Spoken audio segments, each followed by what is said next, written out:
السلام عليكم.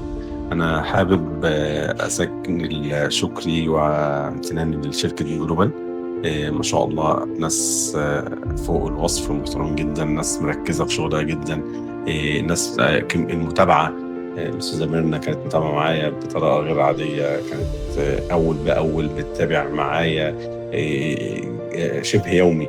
كانت هي حتى أنا كنت بانشغل في شغلي وكده، ده هي اللي بتبعت لي تقول لي خلصنا الورق، طب إيه اللي خلصت كذا، طبعًا ورقة، ورقة كانت فعلًا متابعاها معايا، وبفضل الله حصلت على التأشيرة.